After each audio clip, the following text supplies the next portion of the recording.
Welcome to the Ho-Ho Show. Rated the #1 most listened to podcast on Pluto. So join us now as we discuss news, politics, current events, and so much more. So clear the airwaves and strap in as we defend the Constitution, because freedom matters.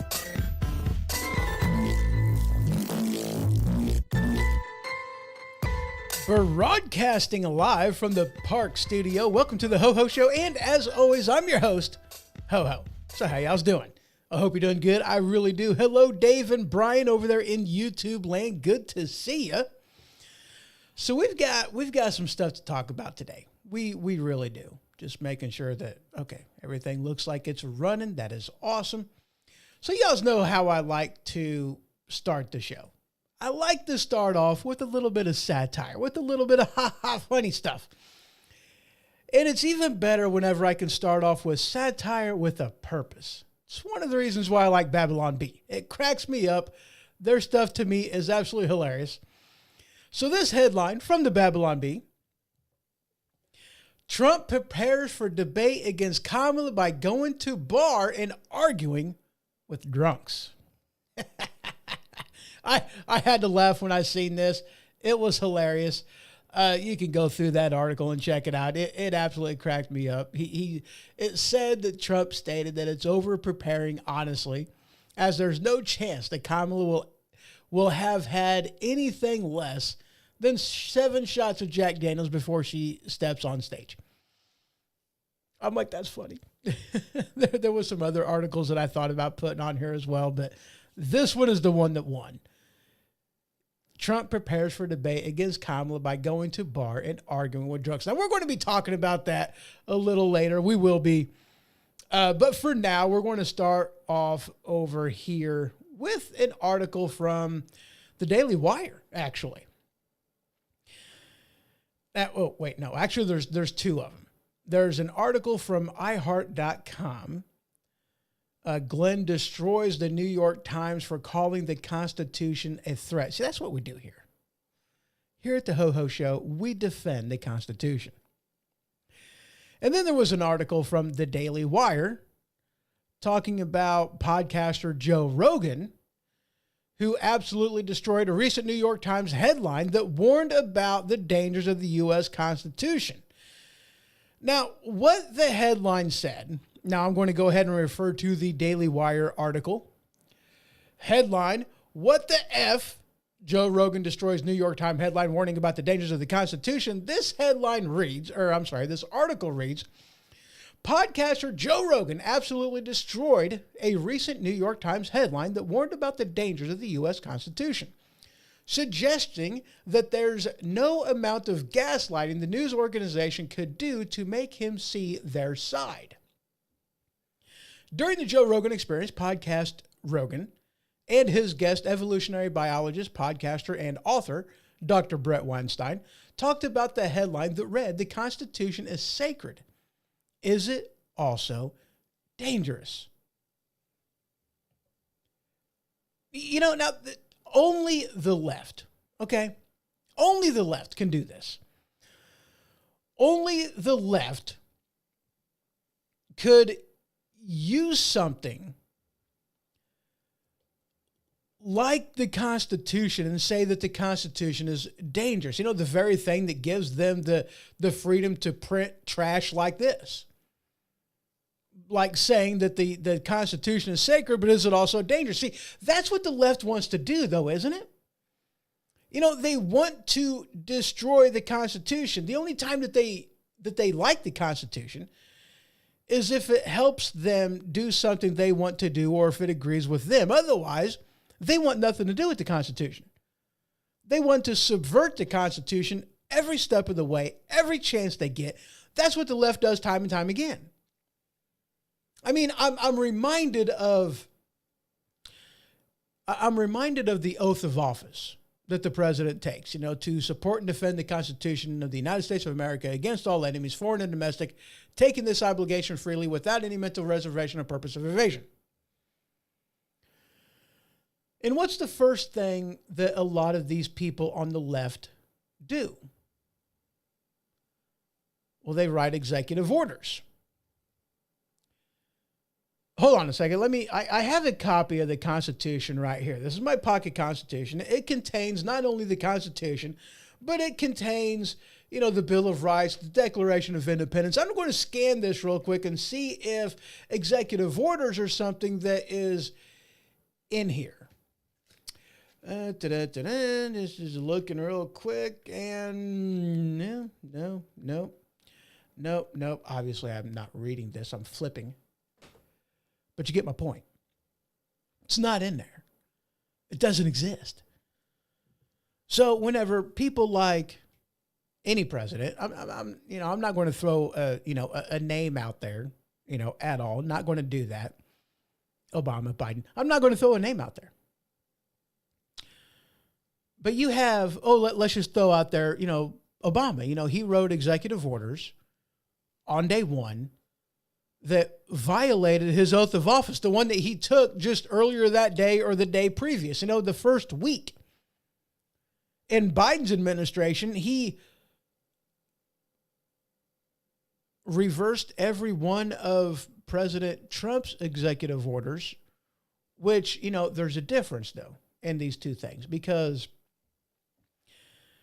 President Trump's executive orders were things that supported the Constitution, that defended the Constitution, like the stay in Mexico, trying to get rid of DACA, which the Supreme Court wouldn't allow him to do, but that's beside the point, you know, that actually is the point. Because DACA went against the Constitution. Trump tried to overturn that, and the Supreme Court said, we know it's unconstitutional, but you have to let it fly anyway, and of which case I was completely against that. It's like, I mean, come on. It's the Constitution. It's the supreme law of the land. You know, I mean, that's like saying that, you know, the Supreme Court's job, as part of what they're supposed to do, is to interpret the Constitution. Nay, it is not. That's not their job. That's not part of their marching orders. Their job is to take a law and weigh it against the Constitution. And if it goes against the Constitution, then it is thrown out. If it is supported by the Constitution, then it flies. But the judicial branch doesn't have the authority to interpret the Constitution. The Constitution was written plainly and simply for a reason.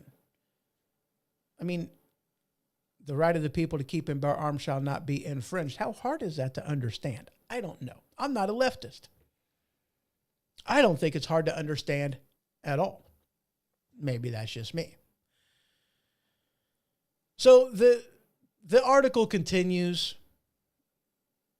and, it's basically just more of the same. And of course, I'm not surprised. That's how the left operates. They don't like the Constitution because it keeps them from doing things that they want to do. It keeps them from seizing a hold of more power. It keeps them from doing that and those things. Moving on. Now, I'm sure that you guys have heard about this. I, at the moment, do not have an Amazon Alexa device turned on, running, plugged in, anything. But I am sure that y'all's heard about this headline. This one is from Just the News. Amazon admits error made Alexa provide differing answers on voting for Trump versus voting for Harris. Now, if you didn't hear about this, okay, this gal, she asked Amazon Alexa, hey, Alexa, why should I vote for Trump? And Alexa's response was, hey, I'm not going to get involved in this. I'm supposed to be bipartisan, whatever, I'm not giving you an answer on this. I'm not supposed to do that. I'm not supposed to be biased. I'm not supposed to have an opinion, and of course I'm adding a bunch of stuff in here, but that's what it amounted to. Okay. And then whenever she asked the same question about why a person should vote for Harris, Alexa had all kinds of reasons on why you should vote for Harris. Reasons that, nothing was said on the positive for voting for Trump. It was, hey, I'm not going to get involved in this. You need to make your own decision. And then whenever it came to Harris, all kinds of reasons. First black woman president, yada, yada, blah, blah, all kinds of things that she had to say. And Amazon admits error, saying that, hey, maybe we shouldn't have done it like that. We didn't mean to do it like that, and this again is more evidence of, not just bias. I mean, I don't want to say bias because it's not really, yes, it's bias, but it's not, I don't care about bias by itself. It's the fact that we have, this is election tampering, isn't it? Did y'all hear about the story with regarding Mark Zuckerberg coming out and acknowledging that, yeah, they tampered with the election, that yes, they suppressed articles, they suppressed stories, they did it knowingly. They lied about that aspect of it. But hold on a second. Got a call. Send a message. Bam. There. Okay. Cool. Moving on. It's the not so much the bias. It's the blatant tampering with the election. That's what it amounted to. Which to me is laughable. Because Dave put in here, he goes, Zuck is a pussy. Yes, I couldn't agree more. Yes, he is. Absolutely. But, they suppressed articles, like the Hunter laptop, which 17% of voters, Democrat voters, said that if they knew that was real, they wouldn't have voted for Biden. Not to say that they necessarily would have voted for Trump, but they wouldn't have voted for Biden. And that right there was enough to change the results of the election. 17% of people. That's a lot of people. It's a lot of people. So they acknowledged and admitted to tampering with the election. Suppressing truth. Did you? Hold on. In un momento, por favor. Can you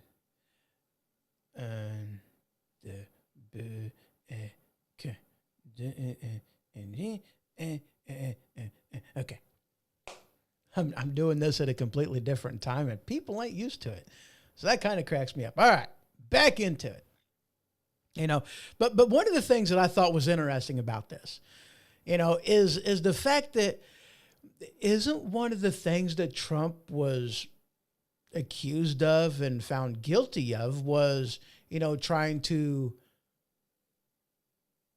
change the outcome of the election, was election tampering, with the whole, and this never made any sense to me, but, with the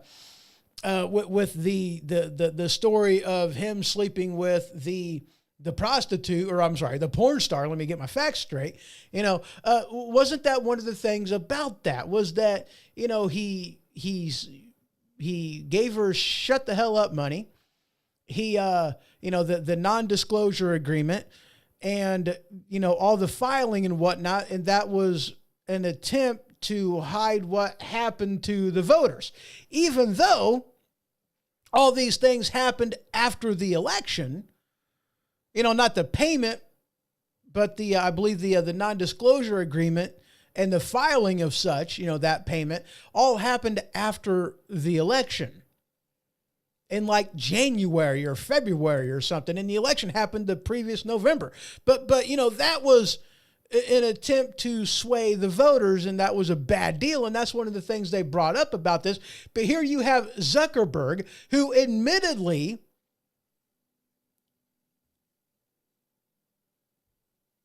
swayed the election. Where's the lawsuit on him? That's a really good question. Where's the lawsuit on any of these other social media platforms that did the same thing? That silenced people speaking the truth, that silenced information going out about the Hunter Biden laptop. Where are those lawsuits? Are they pending? Has anybody brought them up? The answer to that question is no. Nothing has happened, and hopefully something will, but nothing has as of yet. Dave said that he felt pressured by the government. Yeah, exactly. He felt pressured by the government. And again, this is something that right there ticked me off. Because here you have the government that came in there, not just to, Facebook, but they tried to do the same thing with Twitter and the election before that, they did the same thing with silencing information, that they said that they had a lot of pressure from the government to silence people. I thought we had the freedom of speech. Isn't that what the First Amendment says, the freedom of speech? And here you have them wanting to, shut down the freedom of speech. Dave put, ticked me off too. Yes, I am. Actually, he asked me if I'm taking calls yet. Yes, I am. The telephone number, 217-965-6133. I did get that cable, get the thing plugged in, and it works great. So yeah, I'm excited about that. But yeah, it very much ticked me off because you have the federal government who, and here's the thing, they knew, like with the laptop story, they knew that the laptop story was true. And yet they wanted to silence it. They did that on purpose. They absolutely did. They did it on purpose. Silenced information, silenced people speaking the truth, didn't let valid information get out, stuff that they knew were true, and yet they told people like Zuckerberg to ignore this. This is Russian misinformation. Yeah, okay, like we're supposed to believe that one. Like we're supposed to believe that. Oh, here we go. Got to hit the right button. There we go. And where's the... oh. All right. You are on the air, sir. How you doing, Dave? Testing. How you doing, Jared? Good to see you. Good to hear you. Yes, good to hear you. I am doing fantastic. How about yourself? I'm doing great. Hey, this is exactly what I wanted to call in about last week. and I'm glad you got that cable because I'm still ticked off, and you just triggered me, which is fine. Here's what I find fascinating and aggravating at the same time. It's just, it never ends. If I was diligent, I could sit down and write on a piece of paper 100 things that we really need to dig deep into, because it's 100 hypocritical things that the Democrats accuse the Republicans of, but they're the ones that are doing it. And it never ends. So here's one of the things that really bothers me. He admitted, because he had to go before, I guess it was a congressional hearing or whatever it was. I think he did it via a letter. And he talks about how he was pressured because they said, hey, this is Russian, fake news or whatever it was, dossier, or whatever they told him it was. And they said, but here's my question. When he says, and he had fully said this very clearly, I felt pressured by the government. My question is, Mr. Billionaire, Mr. Global Facebook social media creator, I mean, he was there on social media day one. Facebook is day one. I mean, maybe MySpace. But you know what I'm talking about? This is legacy social media. This guy is super powerful. I mean, I would think. When he says he felt pressured, what do you mean? Like, what was the indication that the government was putting pressure on you? I don't understand what they possibly could have said to him. Was it a threat? Because what is pressure other than somebody threatening you? I don't know what they would have said to him, or what's that scenario when Zuckerberg says, I felt pressured. Yeah. Can you imagine that? Yeah, exactly. So, I mean, and he says that as an scapegoat, like, oh, it wasn't him that really wanted to do this. He only did this because he felt that pressure, which, like you, bravo, Sierra, I don't believe it, not even a little bit. You don't even think he was pressured? I think he was approached. I think they said something to him, but a willing participant, you don't really have to pressure. They're a willing participant. And that's what I think Mark Zuckerberg was. I think he was a willing participant in swaying the election. Pressured? No, because that would indicate that he didn't want to do it. I think he did. Okay. All right. Well, that's an interesting perspective. And I don't disagree with you, but I find it fascinating that nobody, of course, I mean, this is no longer untypical. Where's the follow-up question? The follow-up question would be, what was the pressure? Yeah, exactly. Who pressured you? Did people come? I imagine that he has the biggest office in the nicest corner of whatever building Facebook is at, and he overlooks the Hudson River or the San Francisco Bay. Like, he must have this big, beautiful, I can't imagine he works in a little cubicle or a minivan or whatever, who knows. But how many people were in the room? I assumed it was a live. I mean, do they do this via Zoom? I mean, I just want to see the scenario here. And is it Pelosi? Is it Schumer? Is it AIDS? Is it just how come we're not asking him these questions? It just seems like that's the natural follow. Oh, you felt pressured? Can you elaborate? I mean, isn't that pretty simple? Can you elaborate on this pressure? Did they threaten you with taxes? Did they threaten you with? Do they have something on you? And it just seems odd. So that's been bothering me that there's no follow up. But that's typical now. We don't follow up with Kamala either. We don't follow up like, oh, so they may follow up by asking you this question. It's like, oh, okay, whatever you say, it's fine. Mm-hmm. We're okay. So this shouldn't be okay. That and who else? I mean, and Musk, he's got Twitter now, so we got the Twitter files, and he knows stuff. I'm curious. What was this pressure? That's really bothering me. That's why I called. But your perspective is interesting. Maybe he wasn't pressured. Maybe this is all BS. He's just saying it. But if he's saying it, then he's accusing the government. I would think the government would say, "Oh no, it's like they would have a rebuttal. We never pressured him. We like, what do they have to say about this? There's so much going on, Jared, that it's just unexplainable. It makes no sense. And when it makes no sense, then I'm led to believe that somebody is lying. I mean, like really deep lying. Like Exactly. something very, very wrong. If it doesn't make sense, somebody is lying. And, like the whole assassination attempt on Trump, there's just too much happening. And it's just crazy. Anyway, that's why I wanted to call you. Yeah, exactly. And and that's the thing too, because it's like, talking about that whole pressure. Okay. Look at what's going on with Elon Musk. He's getting pressure to do what the federal government wants him to do and censor information and, block accounts and kick people out of X. He's getting pressure to do that. He's flat come out and said it. And the FBI, back to with the FBI, or I'm sorry, with the Facebook stuff, they came out and said that, yeah, they did approach, Zuckerberg. They did approach Musk. They did try to get these things accomplished and done. So, I mean, the government even acknowledged to tampering with, the social media platforms. They did. Right. Which is totally not what the United States is all about.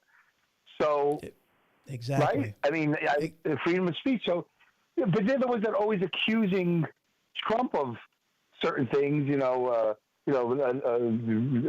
threat to democracy, and he's gonna put us in internment camps. Like, it's amazing what they are coming up with.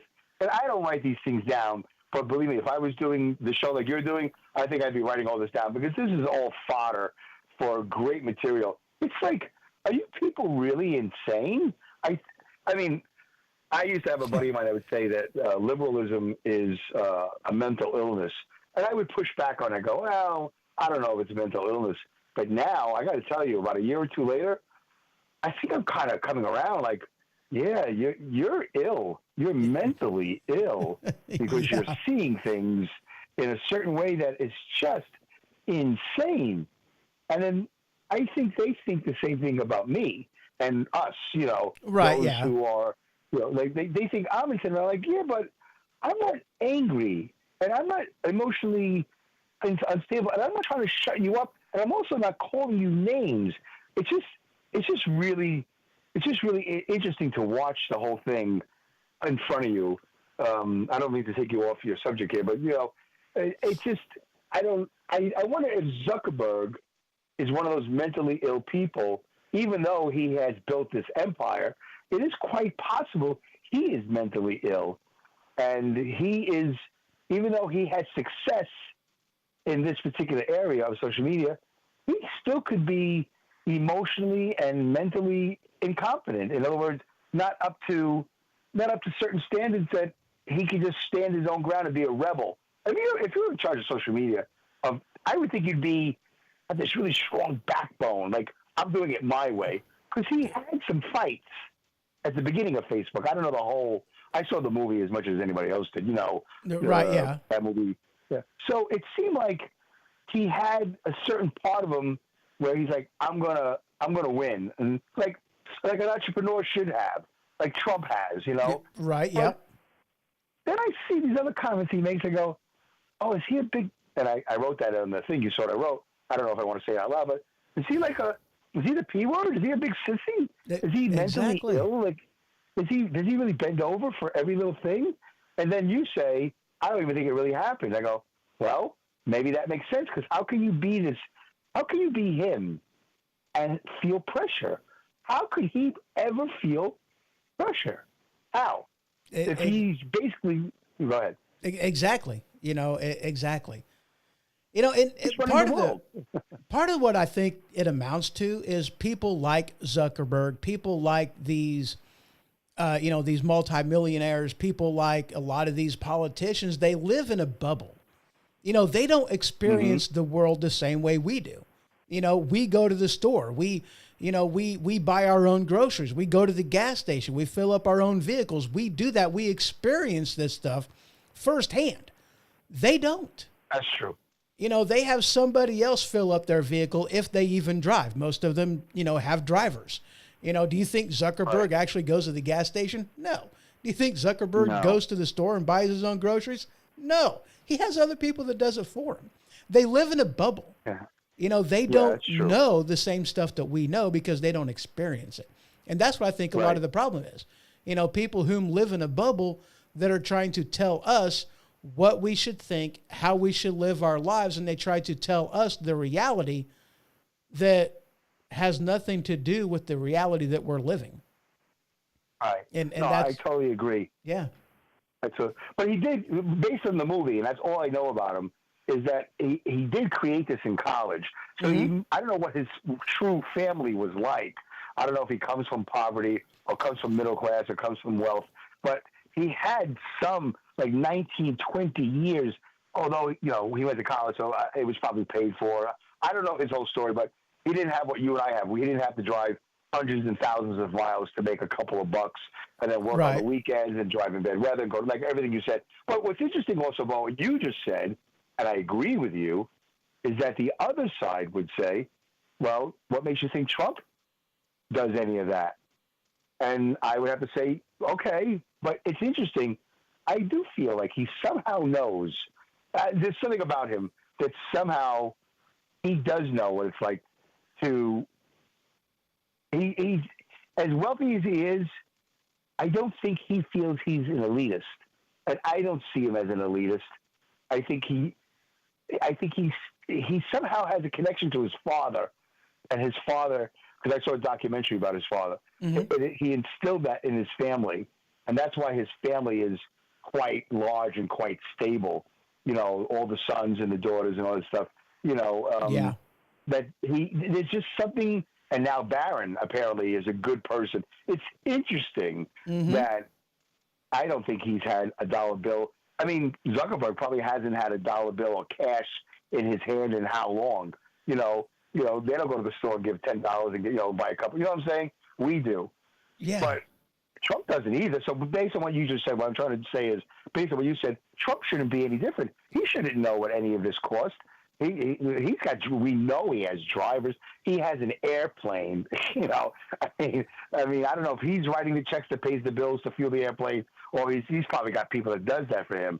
But somehow it seems as if he does have an idea, and it does concern him, and I believe him. So there's something about him that I believe him, but there's something about Zuckerberg that I don't believe that that he knows. Like what you said, that he knows the value of anything. Right. Is that interesting? Why would that be? How does Trump get away with it, but Zuckerberg doesn't? You based on what you said. And you that's find that interesting. Yeah, and that's the thing. I mean, Trump has been, and I've described Trump as being a blue collar billionaire, because he's somebody that like a while back ago he went to some diner or whatnot and had a burger, as to where most politicians that go in there, they'll take a bite or two as a photo op, and that's the extent of it. Trump went in there and he ate the whole stinking meal. He was all about that burger. And Trump talks to people. He asks questions. He's relatable. He isn't just about the photo op. He isn't just about the soundbite. He is a person. And he talks to people and conducts himself with people in the same way. And I'm a lot like you. I don't see President Trump as an elitist, because he's so down to earth. I'm like, if I was a billionaire, I would be like Trump. Same type of, he's unhinged. He kind of does his own thing, and he says a lot of the stuff that I would think that I would say myself in a lot of the same situations, so. Yeah. I mean, he's relatable. He's relatable to you and me and half of the United States. Yeah. He's not relatable to the other half, and that's fine. Right. I'm chalking that up to some sort of, again, I fought it. I pushed back for the last couple of years, but I'm going to chalk that up to some sort of mental illness, some sort of emotional instability where you just, I mean, everybody has like an uncle or a cousin or a coworker or a friend just like him. And for me, but I also grew up in New York, so it was easy because I knew him younger. I knew him much younger. So this whole ladder of success for him, from, Trump to, The Apprentice to this is not this is not news to me. This is not a surprise to me. Right. Although, 2016 was quite amazing. I really thought he was out of the race 20 different times based on things that he said. But yet, he knocked them down one by one. So right. I thought everybody had a friend or an uncle or a neighbor or somebody like this. You go, yeah, he's a little unhinged, but that guy, he's, you got to love him. But half the country doesn't got to love him. Half of the country super despise that Trump derangement syndrome, the TDS. And I've been encountering that more than ever before. And it's so easily recognizable now. I go, ooh, there's no talking to you. You really have TDS, like bad. But I don't think the Trump supporters have BDS or KMS, whatever. Like, we don't have Kamala derangement syndrome. We don't have Biden. We don't have that. Right. Yeah. Exactly. What it is. But see, that's what I find very interesting is that emotional reaction is like, ooh. And I don't know about you, but I've lost friends and acquaintances over it. Oh, me too. I'm not the one. Yeah, right? And this is fascinating. This is all over the country.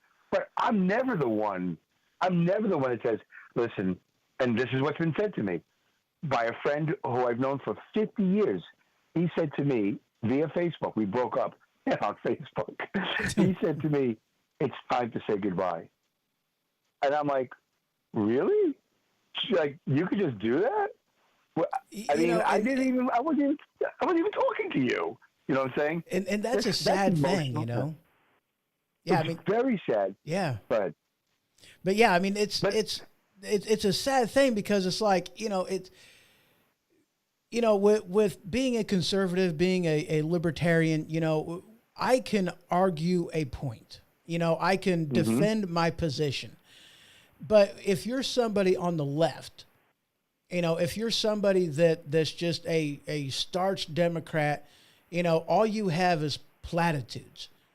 These people can't defend their position because, as soon as you start winning the argument, what do? They resort to name calling.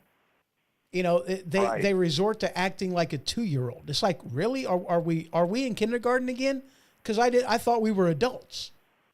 Or if they can't win the argument, they resort to the name calling, or they flat go, you know what, I'm not going to talk to you anymore because I'm going to live in my Trump derangement syndrome. I'm going to believe what I want to believe, and I don't care about the facts. Right. And that to me is an extremely sad thing. Yeah, and that's no way for an elitist to behave. Yeah. To resort to name calling. But here's what they do say to me. So I love this conversation with you because I know you can handle it. They say to me, and they post on Facebook, but your president does. Your candidate resorts to name calling. How come that doesn't bother you? And I don't really have a well thought out answer, except it doesn't bother me because he is sleepy. He is sleepy, and she was crooked Hillary, and Kamala is a comrade, and she is crazy or whatever. I think I can't wait in the years to come. I think we're going to learn a lot about Kamala. Like, there's something very deeply rooted wrong with her, and it's going to come out at some point. But until then, it's a conspiracy theory. But what do you think about that? Like, you just said something that I totally agree with about the name calling, but he does it, and it doesn't bother us.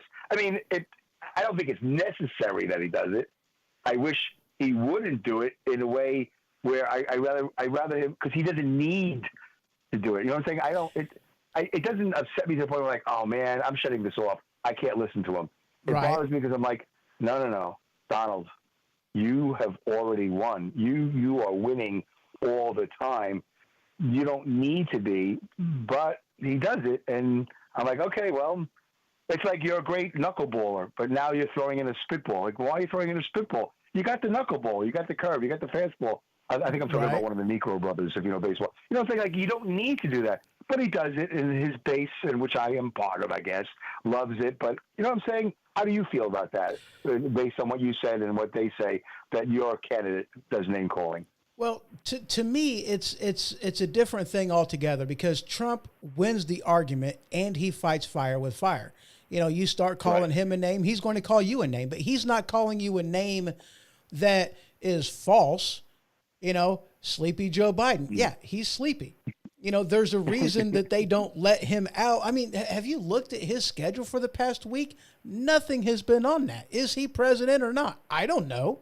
But the things that Trump says, I mean, one, he's fighting fire with fire. That's what he's doing. You're going to call him a name that makes no sense. He's going to call you a name back. But Trump wins the argument. Right. Trump backs up what he says with things that he has done and has followed through with and has succeeded, as to where Kamala Harris, Joe Biden is nothing but platitudes. Yeah. And that's it, and that's the difference right there. He's not doing it out of being a 2-year-old. He's more responding in kind to his attacks, to people that are attacking him. You know what I mean? I agree. I have no way of knowing truthfully who starts any of this, but I do believe, because I have experienced it myself. So then I probably am projecting onto him what you're saying. I agree, and I think I have lived that too, where I go through my life being kind, being nice and generous, but as soon as somebody takes the first shot, I go, well, there you go. But I experienced it, so I was there for it. Yeah, it's on. Believe me, I don't know. You're in the trucking industry, I'm in, but even just being a creator, being a podcaster, being the things that we are, having friends and having family, having acquaintances, where somebody will make a comment and you go, okay, got it. You just showed me your hand. You just showed me your insecurity, and you needed a victory, so you took it out on me, but you didn't win. You just lost, because you lost me as a human, because you just said that about me, or you just took your shot. I'm like, there you go. And that's how I live my life. And that's one of the reasons why I agree with him, because I know that he is going through his life. I do believe, with the best intentions, I do believe he loves this country. I do believe he has been reading the paper in New York City. Believe me, growing up in New York City, you got the New York Times, the Daily News, the New York Post, and you're reading it and you're going, oh my God. And you go through all those mayors and all those governors, all those presidents, vice presidents, congressmen. And I know he's sitting there just like you do with podcasting, just like I do with podcasting, going, oh, I could do better. Oh, I can do so much better. Yeah. Yeah. And he's doing it. And then they say, oh, it's all for him. It's all for him. He's the only one benefiting. He's been recorded saying this. Oh, he does it for him. Only he benefits. And I'm thinking, really? Obama? What do you think? Tell me one benefit that Donald has gotten from this. Tell me the millions of that. Meanwhile, you have now several houses that you didn't have before. You have a Netflix deal. You didn't have that before. Your wife has a book. I mean, you guys get paid for speaking engagements. Hillary, Bill, Barack, Michelle, all of them. And I'm like, how do you see him benefiting? He's been in court. He's been fighting for his dignity, for his name, for 7 years now. How do you get that? I mean, and that's a huge difference between, let's say, for example, AOC, Alexandria Ocasio-Cortez, versus Donald Trump. Okay? Donald Trump was already rich before going into office. He hasn't even taken a salary since, whenever he became president. He donated that money. But you look at somebody like AOC, somebody like Nancy Pelosi, somebody like Kamala Harris, they got their comeuppance. They became millionaires in office. I mean, you look at, AOC's net worth from before she was, in Congress to now, it's not even a comparison. Amazing. And you look at Donald Trump, he didn't get his money whenever, from directing policy. He made his money beforehand. Yeah. But you look at, you look at the Obamas, you look at Biden, you look at Harris, you look at AOC, you look at Nancy Pelosi. They got their money from directing. Exactly. And the Clintons, they got their money directing policy. It's amazing. Yep. Amazing. So every time they say that, he's only doing it because it benefits him. And they said it during the convention, and these people go up there and they start saying these things like, now I see the mental illness. Now I see it. The Trump arrangements at the TDS, and I do see it now. I got to go find this guy and tell him, listen, you're right, because how do you not see that he hasn't benefited? I don't see it. Where's the numbers? And he's in court all the time. He's fighting all the time. So, you still there? Yeah. Yeah, absolutely. Yeah. My phone just went dark. So anyway, I find it fascinating, but I'm always on the eternal search for what are they seeing? What are they thinking? And I'm also concerned that he is still, my one critique of Trump is that I feel like he's still talking to his base. And this is why, other than some other things that we think might have happened as far as the election results go, why he lost in 2020 and why I'm still concerned he might lose in 2024, God forbid. Right. But I still feel that he's still talking to his base. And I constantly just want him to turn to the camera and say, America, I'm going to talk to you in a way I've never talked to you before. I'm going to explain to you why I'm saying these things. I'm not just going to repeat, because he does repeat. He does say these things over and over again, and the audience loves it. It's a show. It's a spectacle. 50,000 people here, 40. I get that. But he did that in 2020. Yeah. And I was all in. I said, yeah, this guy. By the way, you drive a truck all over your area. I assume you still do that. Yeah. I drive a truck all over the Northeast. I see nothing but Trump signs. I see very little of Harrison and the other guy. I see mostly, and they're huge. I see flags in back of pickup trucks. I don't see Biden anything almost anywhere. I see some of it, not Biden. Harrison, Walsh now. It was Biden. Right, but yeah. It's the same. So I'm in a situation now where I'm in 2020 again. Everything is the same. And when I watch him talk, I go, Donald, I don't know if anybody's advising you, but you need to start talking to those undecideds.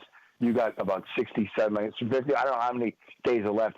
You better start talking in a way you've never spoken before. Just for this time. Like he said about the Christians. Just vote for me this time, and you'll never have to vote again, because he says that Christians don't vote. So just vote for me this time. It was that whole controversy. Right, yeah. Said, yeah. And the Democrats took that and they ran with it like, oh, he's a dictator. He's never going to leave office. I go, where did you get that? Just listen to the whole speech. He's saying that he doesn't believe that Christians vote for whatever reason they don't vote. And he's saying, vote for me this time and let me win, and you'll never have to worry about voting again because I'm going to fix it. So in this particular case, I'm still concerned. I still think he's not making that extra effort. He's done a couple of good, he doesn't do that bravado thing. And frankly, it is a little boring for me. But he's not being him. But that's something. Like, oh, yeah. That's something that President Trump has actually done this time around. Is he's talking with people that he normally doesn't talk to, because he's been on 2 or 3 different podcasts of people where he's talking to people that aren't necessarily conservative, and he's having more than just a political conversation with them. He's talking as one person to another, allowing people, whom may be more centrist, may be more on the fence, may not necessarily have their mind made up. And he's allowing them through this format to get to know him. And that's something that he didn't do last time around, but he is doing this time. And it seems to have, a pretty positive impact on his campaign. And I give him a lot of credit for that. Yeah. I mean, I give him a lot of credit for that. I think that's absolutely huge, Yeah. Well, I'm not disagreeing with you. I can't 100% agree, but I don't disagree. I'm sure, there's a lot of truth and all that. But when I see him at those rallies, I so often want him to just stop doing that thing that he does and go to that chart, go to a new chart and say, I'm trying to explain to you, this is the fallout. This is what's going to happen if we continue to let people cross the border. This is what's going to happen. I'm telling you, I've been right before. But see, when he says he's been right before, he says it in a way where he's joking, and I know that he's right. But the people who hate him, and I know a lot of people that hate him, they go, oh, look at him bragging. Only he knows. Only he can save the world. I'm like, yeah, I get why you feel that way, because that's his personality. But you clearly don't have that uncle. You don't have that friend. You don't have that coworker. I've had that all my life, so I'm used to him. You know what I'm saying? I'm trying to help him win. I want him to win, and I sometimes, and it's been said before, he's his own worst enemy. Yeah. You know what I'm saying? Yeah. But yeah. so you're not afraid of him. I'm not afraid of him. There's not going to be internment camps. There's not going to be. He's not going to be in office for the next 8, 16, 20 years. None of these things are going to happen. He's going to leave in 4 years. Maybe it'll be Vance, or who knows? It doesn't matter. We don't know. But he's going to do things on day one, and it's going to be great. I'm just a little concerned that we're repeating everything all over again, and whoever wins, it's not. Unless it's unless it's by 20. There's got to be a number, Jared. I don't know. I'm sorry. I don't mean to monopolize your show. I think there's got to be a number. It's got to be 10%, 15. There's got to be a big number where whoever wins by this big number. It can't be by a nose.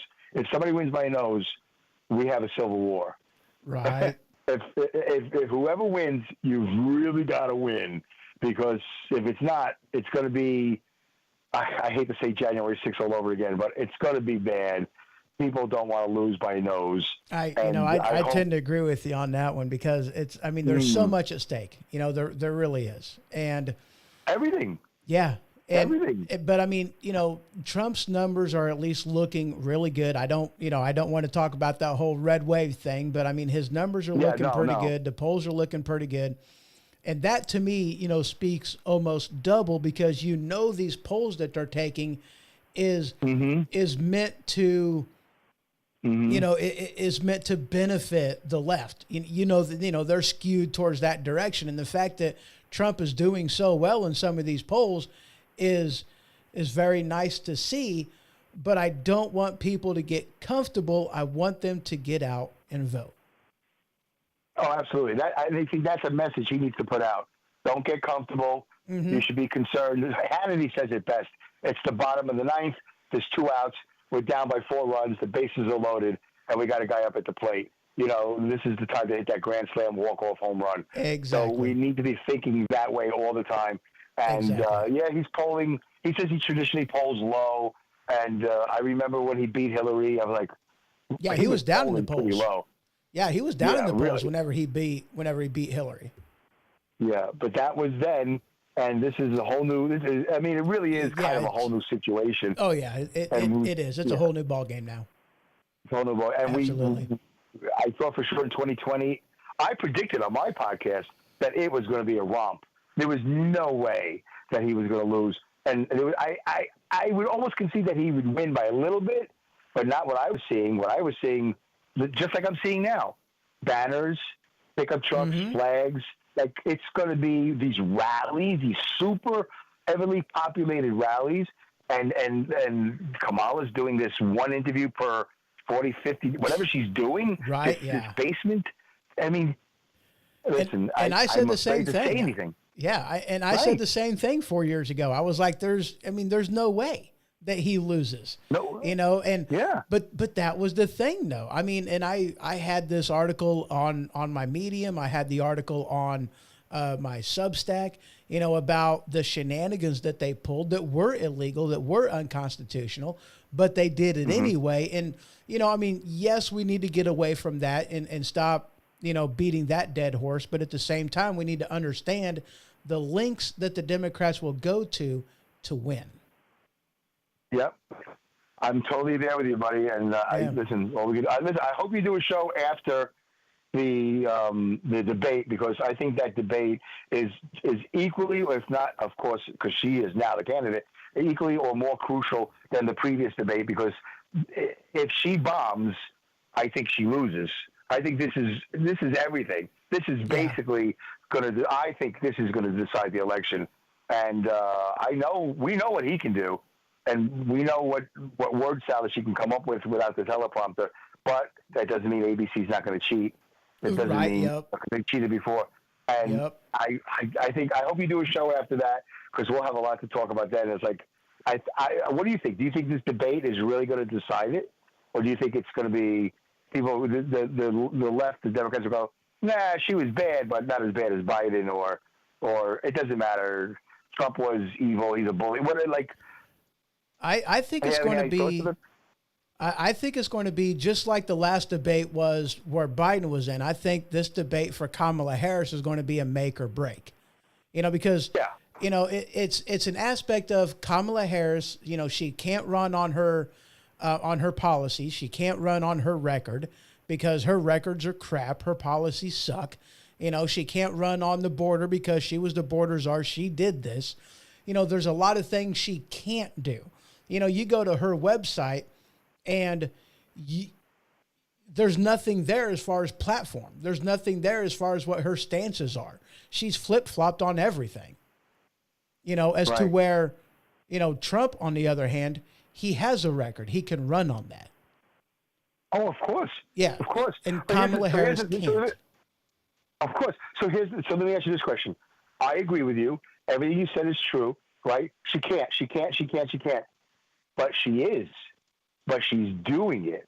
And the left is still, you know, the MSNBC, all of that. They're all still there for her. Yeah. If she shows up, I mean, I can't. If she doesn't show up, we got a problem. And I hope they all go back to real journalism and say, "Oh, you didn't show up? What's you know? Yeah, why wouldn't you? You just made a big stink about it." So I think that's a losing deal too. But they're all carrying her lies. Yeah.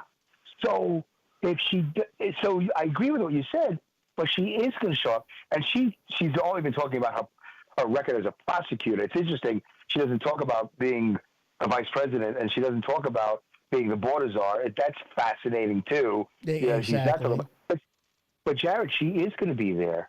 So what in the world is she going to say? There must be a plan. What's the plan?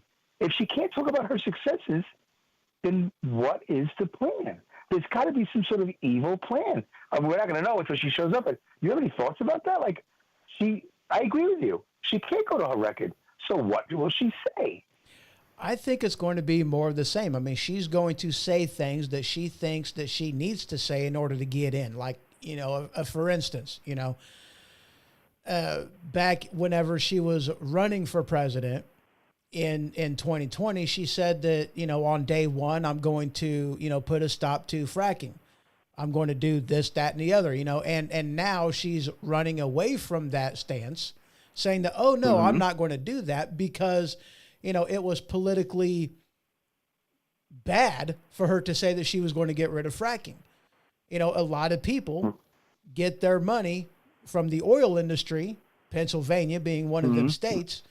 And, you know, for her to have that type of a stance was bad for her politically. And so now she's saying that, oh, no, you know, she's not against fracking. She's not going to, you know, put a ban on fracking. She's not going to do that. And right. And with this thing is, but she's got to show the work. Like, I changed my mind because. And will that be effective? If she were to do it, maybe, but she hasn't done that. You know, I mean, you look at Vance, okay? He was 100% against Trump in 2016. You know, he was. He was outspoken about it. He did. But he had a change of heart, and he's talked about that. You know, he's talked about his, you know, the character arc that is Vance going from, you know, being, you know, against Trump to being pro-Trump. Kamala Harris hasn't done that. She never has. Any of her interviews, she just, you know, I don't have that point of view anymore. Now I have this point of view, but she doesn't talk about why. And that's something that she's never done. Yeah. So, that's showing the work. That's what I meant by showing the work. She's got to say why. But here's another question. Go ahead. Here's another question. But if she does flip-flop on everything, and she does show the work, she does explain why, then is she still a Democrat? Because those are not democratic policies. That's not environmentally conscious to frack. So wouldn't she lose as many? If the United States is 50-50, I don't know what the real numbers are of Democrat. No, red versus blue. Let's make it easy. Yeah. Red versus blue. If she does flip-flop, then she's essentially supporting, you know, the same issues, the same policies as Trump. Then does she lose because now she's basically a Republican or she has Republican policies, you know, red policies, and then the left and the extreme left that we've talked about, you and I and everybody for the last 3.5 years, the extreme left has taken over. this party. That's why Tulsi Gabbard left. You know, that's why a lot of people have left the party because it went so far to the left, it's unrecognizable, including Bill Maher, right? So does she lose no matter what? Like, where is she still a liberal? Where is she still a Democrat? How is this debate going to? I don't understand how it's going to work for her. You know, you said that, and that cracked me up because that reminded me of, you know, a position that Donald Trump had by saying that he wanted to eliminate the taxes on tips for, you know, waitresses and waiters and you know, people in the service industry. And Kamala, not that long after Trump said that, because it was so popular, she went ahead and she said it too. But here's what I think it amounts to. Okay. The left knows who she is. Okay. The supporters, the money, they know who she is. They know what she's about. It's the, you know, it's the voters that really don't pay attention, that have no clue, that would possibly believe some of the crap that comes out of her mouth. You know, those that are, you know, the supporters of Kamala Harris knows that she's against fracking, knows that that's one of the things she will do would be, you know, put a ban on fracking. Yeah. Whenever she's talking to her base, whenever she's talking to the people that would potentially vote for her, yeah, she's going to say that she's against, you know, the ban, that she's not going to ban it at all. I mean, yeah, she's going to say that to get their vote, but that's what the left does. Well, that's primarily what the right does. Is, you know, they lie about what their intent is, and then they go and do what the money tells them to do. And that's what I think is going to happen here. You know, I think that, you know, her platitudes that she says is to get elected, and, you know, the money behind her, those that are going to be pulling the strings, already know where she stands on that, and they're not going to pull their support because they know what she's going to do. So this is all the same as when she accused Biden of being a rapist. Exactly. And then afterwards she was like, oh, we're just campaigning. We're just campaigning. Exactly. I don't know. I agree. I think that's true, but boy, I used to be a Democrat, and if I was still a Democrat, there'd be no way I'd vote for. I was like, what is this?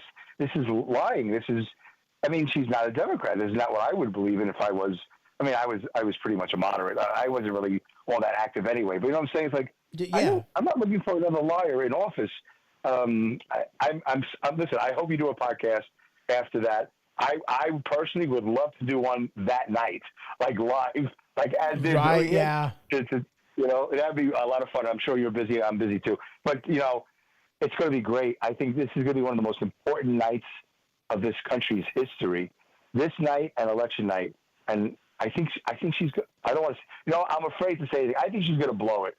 I think she's just going to with Tulsi's coaching of Trump, the way she destroyed her back in 2020, I don't think she's capable of speaking on her own.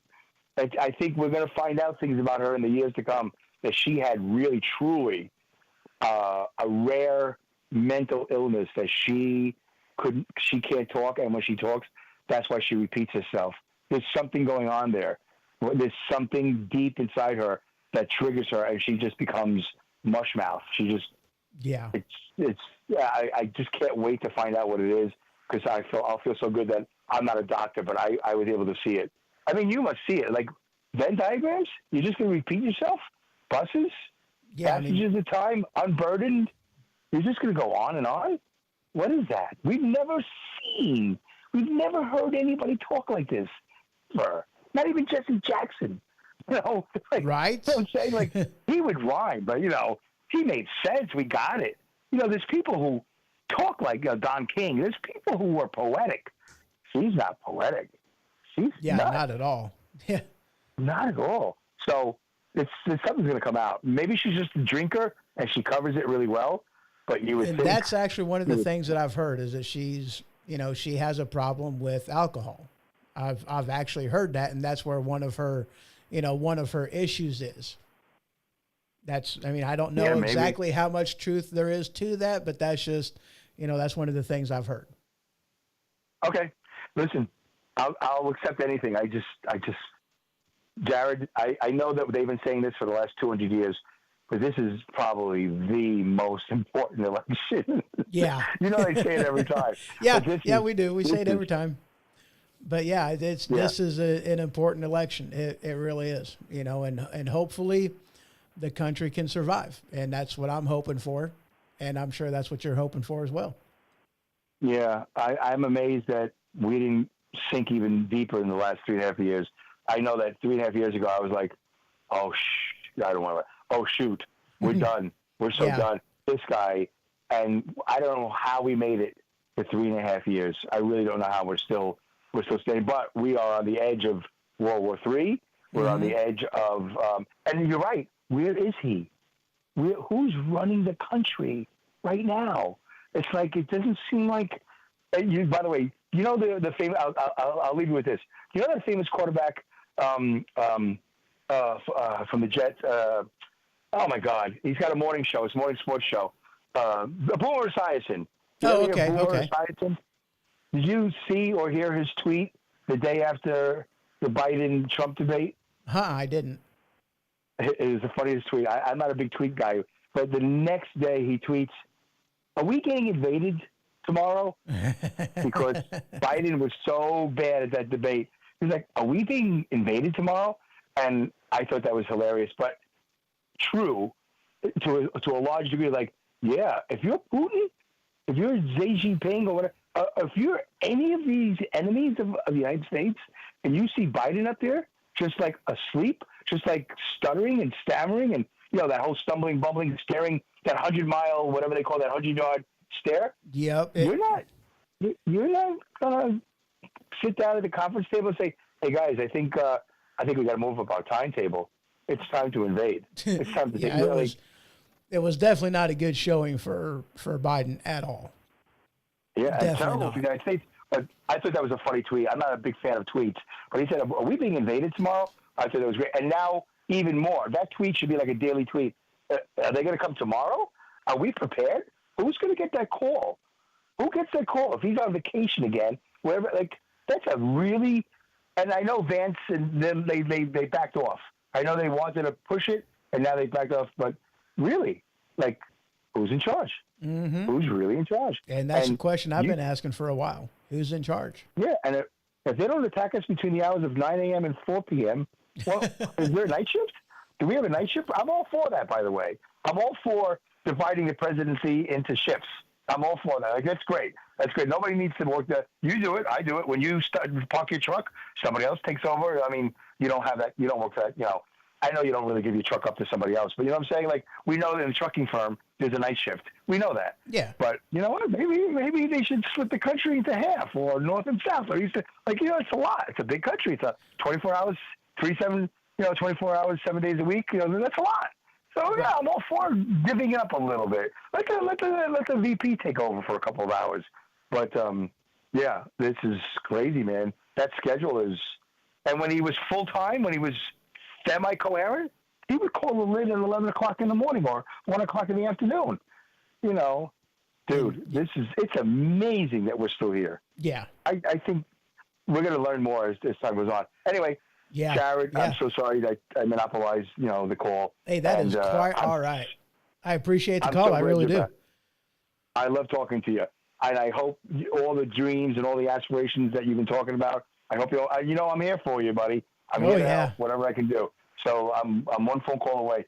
Have a great show, and I'll keep on listening. But good luck to all of us. Next week, you plan on being on the air next Saturday? Oh, absolutely, yes.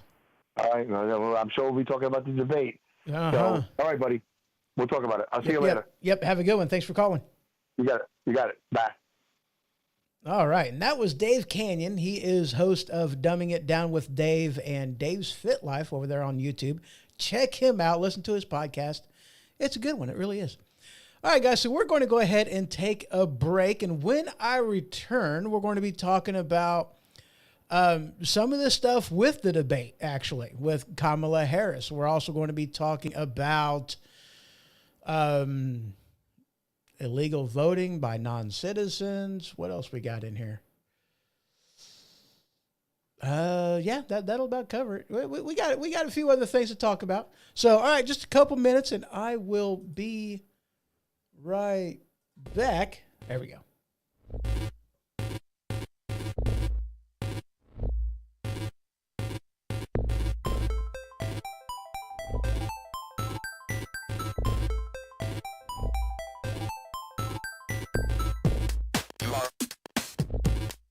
You are correct. You are correct.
You are correct. You are correct.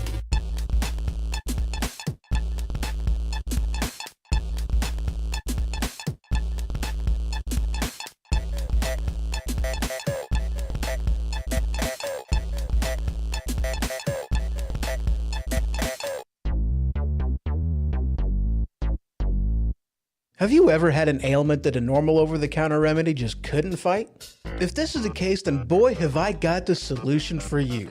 Tussin. That's right, Tussin. Cough? Tussin. Cold? Tussin. Runny nose? Tussin. Itchy watery eyes? Tussin. Broken leg? Tussin. Tussin is the ultimate cure-all, guaranteed to stop anything that ails you. Tussin. Available wherever OTCs are sold. All right, and we are back. All right, so to close it out, we're going to be talking about this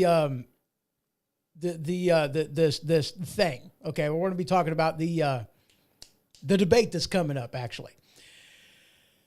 So originally, there was going to be like 3 debates, and I think Kamala, if I'm remembering correctly, has only agreed to 1. And that is it. Now, the thing that actually surprised me about this is what Kamala Harris didn't get, okay? Because there was like 3 things specifically that Kamala Harris wanted in this debate, and she didn't get any of them, okay? She wanted to be able to sit down. Didn't get that. She wanted to be able to have notes with her. This way she can refer to her notes. She didn't get that. And she also did not want the microphone to be muted on the person who isn't talking. So like if Kamala Harris was talking, Trump's mic was going to be muted, but she didn't want that. She wanted the mics to be open all the time. And again, she didn't get that. Now, I'll be honest with you. I'm kind of surprised about that. I really am. I'm surprised because normally, and just, if you doubt me, just look back at the Trump-Biden debate. Biden got everything he wanted. The whole entire thing was meant to and skewed towards Biden's benefit. And still, Biden just couldn't pull it off. Just couldn't do it, But this time, Kamala Harris was raising a stink left and right, and she didn't get her way. And again, that absolutely surprises me because that whenever it comes to mainstream media, whenever it comes to these various news organizations, they're all about protecting the left. That's what they're about. That's what they do. All the time, every time, they protect those on the left. They tried their best to protect Biden. Didn't work out so well. But they're not trying so hard with Kamala Harris, because you would think that the same thing would apply, that they would do everything they could in order to, give her the best opportunity for success, to beat Trump in this debate. And so far, it doesn't look like that's what they're doing. I mean, don't get me wrong, okay? Don't get me wrong. I have no delusions about the idea that, yes, they're probably going to give, just like what CNN did, for Hillary Clinton, they're going to give Kamala Harris the answers to the questions. Yes, they're going to cheat in some way, shape, or form. Don't get me wrong. This is still going to be skewed in such a way to benefit Harris. Of course it is.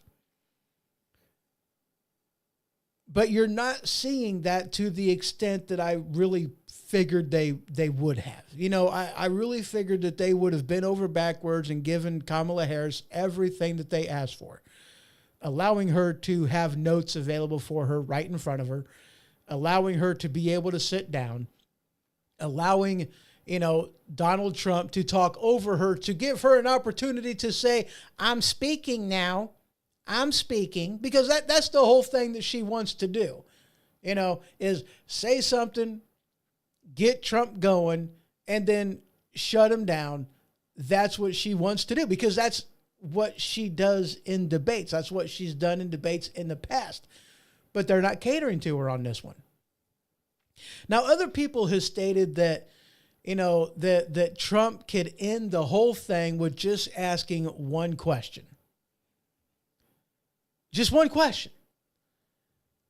Because, like what Dave and I was talking earlier, Kamala Harris, she ran for president in 2020. She had different stances. She had different positions that now it seems as though she's running away from, like fracking. Her record was crap. She put a lot of people in prison, a lot of black people in prison for marijuana. She put,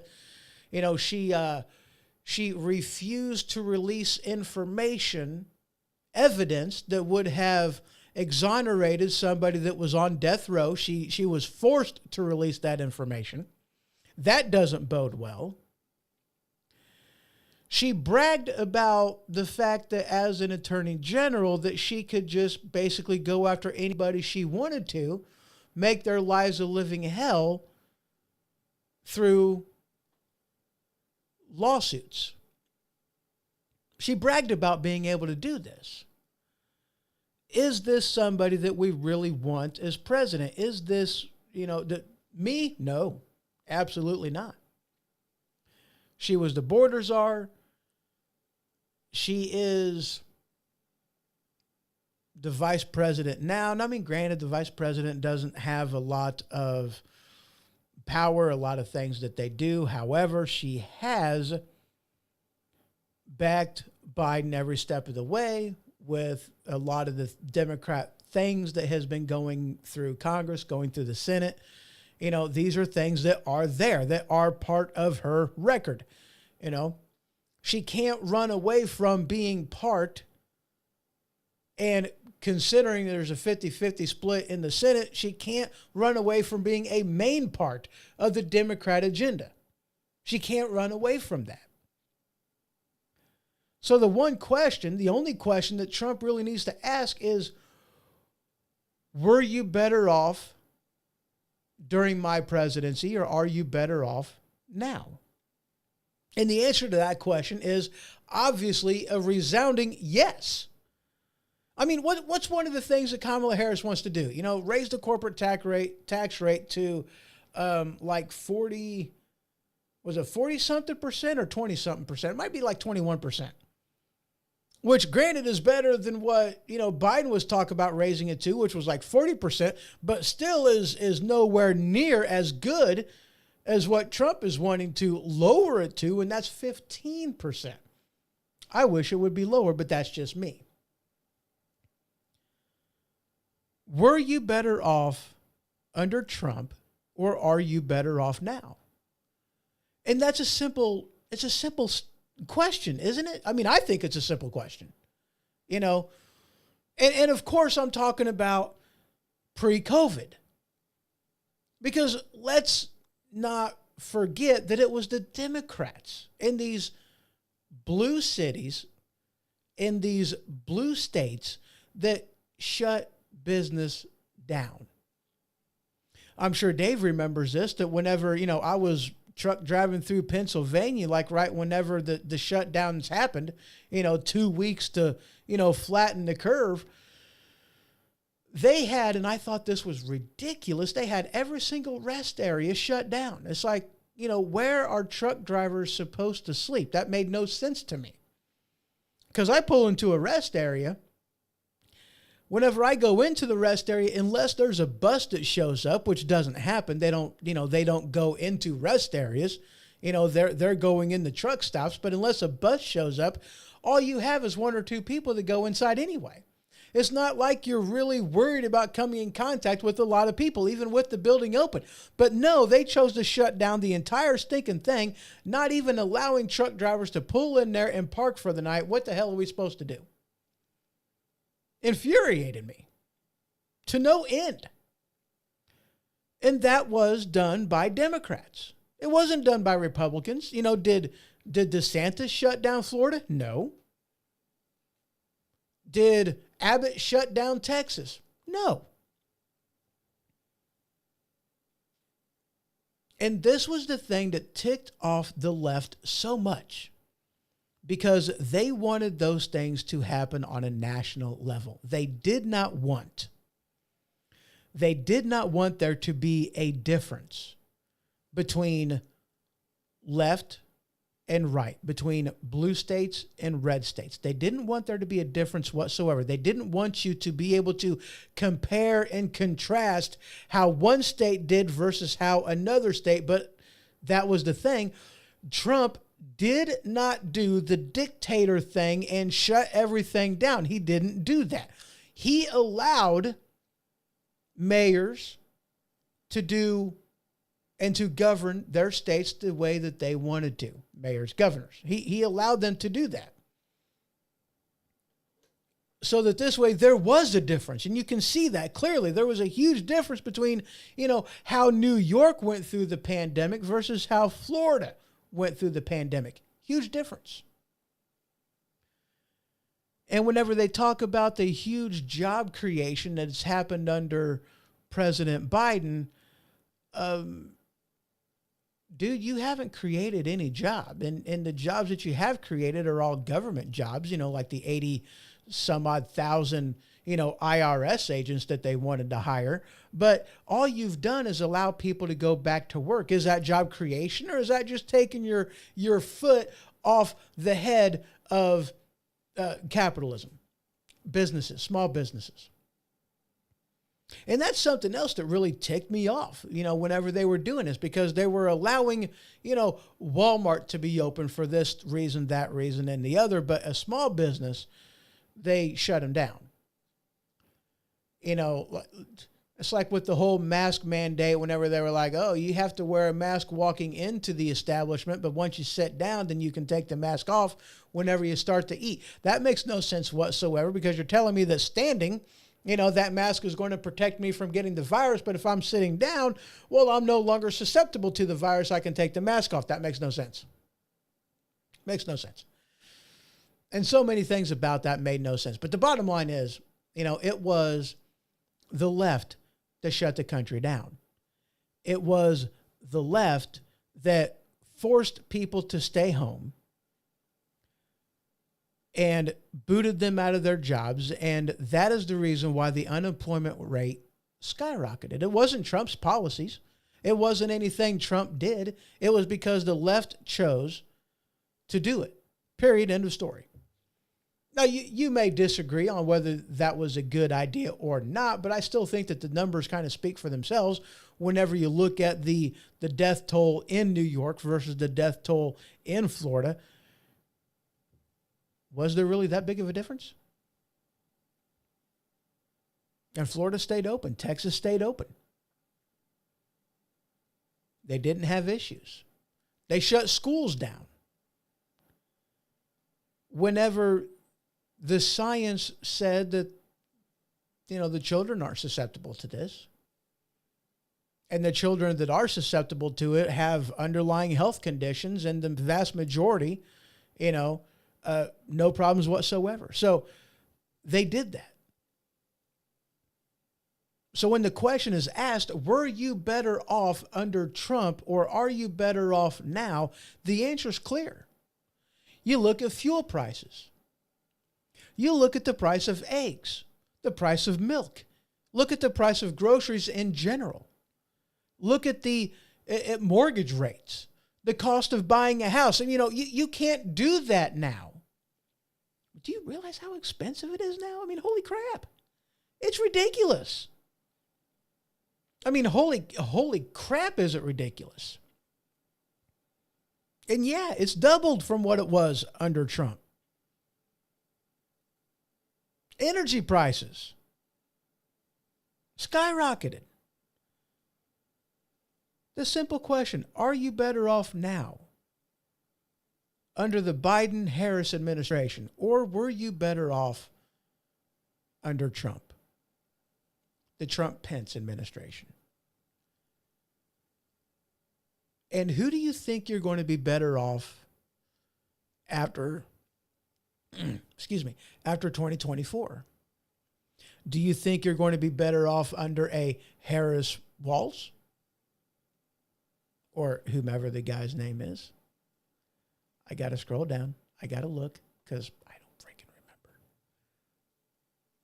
I know it's in here. I know I have it somewhere because I had an article in here about, Walz's family. Yeah, there it is. Yeah, Walz. Yeah, W-A-L-Z. Walz's family, whom, posed in T-shirts declaring their presidential preference, and it's Trump. It's not Harris and Walz. It's Trump. I mean, gee. I thought that was hilarious. Let me just pull this up and show you, because I had to laugh about this picture right here. The Walz family supporting Donald Trump. Holy crap. I thought that was hilarious. But anyway, under who do you think you're going to be better? Do you think we're going to be better off as a nation? Do you think that your pocketbook is going to be better off? Do you think you're going to have, higher taxes under Harris or lower taxes under Harris? What do you think? One of the things they're talking about doing is putting that the unrealized gains tax on there. I mean, do you even realize what that means? If you don't, let me break it down for you real quick. Let's say you buy a house for, $100,000, and then next year they evaluate it and they say that house is now worth $200,000. Great. That's fine and dandy. Well, now you have to pay taxes on that capital gains. You have to pay taxes on that $100,000 because that's increased value. You have to pay taxes on that. Did you get any money from your house? No. Did the government give you anything for that increased in value? No. Did you see any money from that whatsoever? No. But yet they're going to force you to pay taxes on something that you've not received yet. And their justification for this is, well, if you can get a loan based off of your value, your net worth, then the government should be able to tax you for your net worth, your increase in value.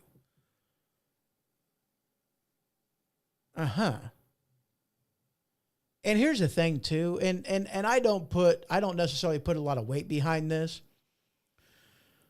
but the Supreme Court has already ruled. The Supreme Court has already ruled that taxing somebody for unrealized gains is unconstitutional. You can't do it. I don't put a lot of weight behind that. I mean, I'm not saying that I disagree, because I very much agree with that stance that no, capital gains, an increase in somebody's net worth is something that should not be taxed because it's money that you do not have. But there's a lot about how people are taxed that I disagree with. I don't like the progressive tax code. If we're supposed to all be equal under the law, then why am I being charged a different tax rate, a single white male, than somebody whom is married with 5 kids and who's black? Why are we getting charged different amounts of money to live in the same freaking country? If we're supposed to be equal under the law, then we should be paying the same amount of taxes. I disagree with the progressive tax code. We are supposed to be equal under the law. That's what the Constitution says. But in practice, that's not what we see. But anyway, there's a lot about taxes I disagree with. And, that capital gains tax is another way for them to steal wealth that doesn't belong to the state. I mean, think about it. It's ridiculous. It really is. But that's what they want to do. But it's not going to stop at home ownership. You have a classic car, guess what? Increase in value, now you got to pay for it. As a kid, my brother collected baseball cards.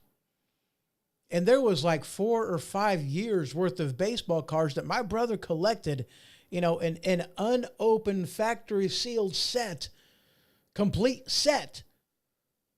And he had a set that he collected. Now, he paid taxes on those baseball cards already. He purchased them. He paid the sales price on those. But now, if Kamala Harris gets elected as president, if the Democrats get their way, that capital gains tax will mean that my brother now would have to pay for the increased value of his baseball cards, even though he already paid a sales tax on that. He'll have to pay for the increased value of his home, even though he hasn't sold it. He'll have to pay for the increased value of his car, even though he's still driving it. He'll have to pay for the increased value of the stuff that he has, even though he has already bought it. He'll have to pay increased taxes on everything,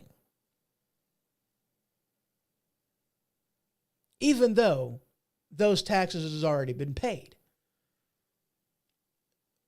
The Democrats want nothing more than to double dip the pot. That's all it amounts to.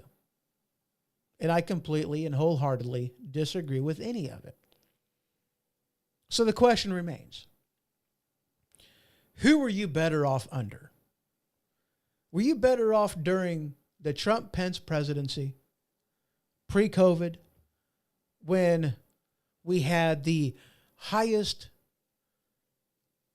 employment participation rates across the board, all demographics,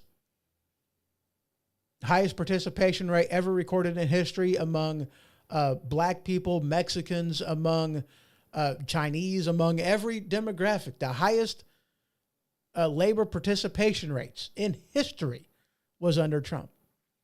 The lowest unemployment under Trump.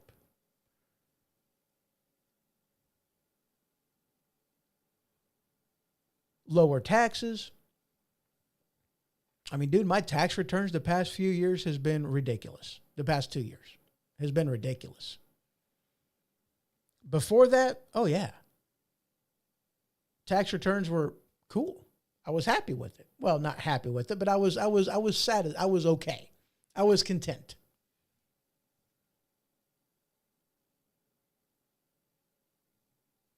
I filed last year for 2 years. And I only filed because I had to. And I filed. I didn't file the year before that. I didn't see the point. I did my taxes. I was like, I ain't getting any money back. I don't owe any money, but I'm getting like $1.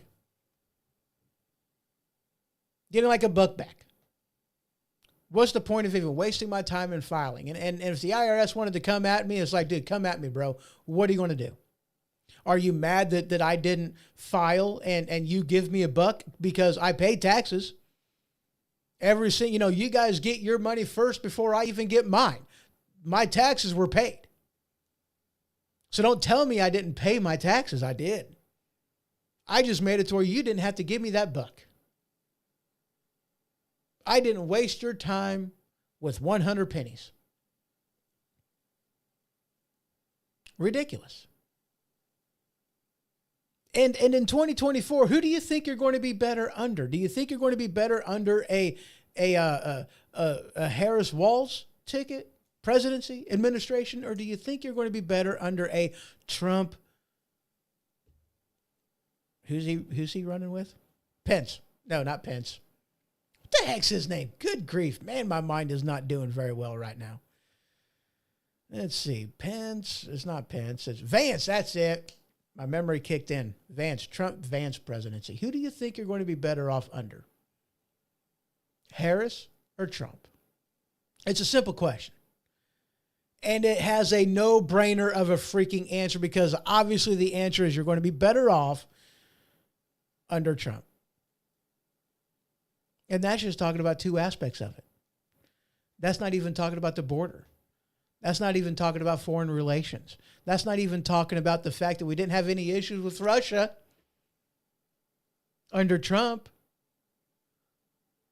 We didn't have issues with China under Trump. We didn't have issues with North Korea under Trump. We didn't have any issues with Iran with Afghanistan under Trump. We didn't have any problems with these people under Trump. All of a sudden, we have Biden in office, and now everybody's like, let's kick the bear. Let's poke the lion. Our foreign relations hasn't been worse in I don't even know how long. Who were you better off under? Trump, pre-COVID, or are you better off now? That, to me, is a simple answer to a simple question. That's all I got for you guys today. Y'all just have yourself a great one. It's been fun. I love being back. I really do. I so missed doing the podcast whenever I was on the hiatus.